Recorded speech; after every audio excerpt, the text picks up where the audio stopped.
17 বছর আগে যখন কারাগারে যান, টগবগে যুবক ছিলেন, তাকে মিথ্যা অভিযোগে অন্যায়ভাবে রাজনৈতিক প্রতিহিংসার বশবর্তী হয়ে কারাগারে আবদ্ধ রাখা হয়েছে। প্রায় 6 বছর তাকে কন্ডেমড সেলে রাখা হয়েছে। এই নিপীড়ন, এই অনিশ্চিত জীবন, 2টি মৃত্যুদণ্ড, 2টি মামলায়, একটি মামলায় যাবজ্জীবন,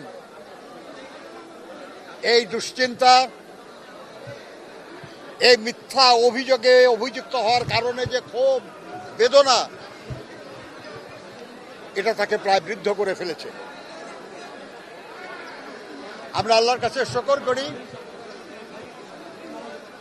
যে মহামান্য আদালত তার বিরুদ্ধে কোনো অভিযোগ প্রমাণিত না হয়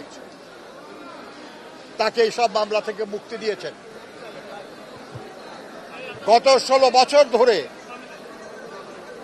অবিরাম লড়াই করেছে বিএনপি স্বৈরাচারী শাসকের বিরুদ্ধে। এর ধারাবাহিকতায় জুলাই আগস্টে ছাত্র শ্রমিক জনতার গণঅভ্যুত্থানের মধ্য দিয়ে আমরা আমাদের লড়াইয়ের একটা পর্যায় অতিক্রম করেছি। ফ্যাসিবাদী শাসনের পতন হয়েছে, ফ্যাসিবাদের প্রধান পলায়ন করেছে। আমরা এখন আমাদের সে এক দফার যে অন্যতম দফা গণতন্ত্র পুনঃপ্রতিষ্ঠার যে কাজ, সেটা সম্পাদনের জন্য আমরা কাজ করছি। বন্ধুরা আমার, লুৎফুজ্জামান বাবর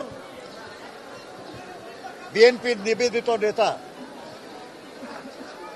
এত বছর পরে জেল থেকে মুক্তি পেয়ে তিনি দারুণ অসুস্থ।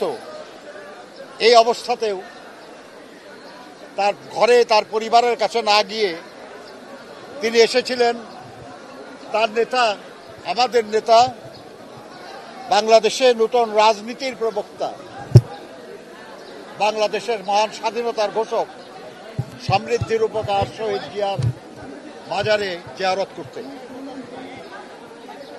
আমরা তাকে সাথে নিয়ে আমরা দোয়া করেছি এবং আমরা আল্লাহর কাছে প্রার্থনা করেছি যে আমাদের যেসব হাজার হাজার সহকর্মী জীবন দিয়েছেন, শত শত নেতাকর্মী গুম হয়েছেন, লক্ষ লক্ষ নেতাকর্মী মিথ্যা এবং গায়েবী মামলায় লুৎফুজ্জামান বাবরের মতো কারারুদ্ধ হয়ে আছেন বা ছিলেন, আমরা তাদের সবার মুক্তির জন্য, ভবিষ্যতে যাতে কেউ এভাবে ক্ষতিগ্রস্ত না হয় সেটা নিশ্চিত করার জন্য একটা গণতান্ত্রিক মানবিক বাংলাদেশ গড়তে চাই।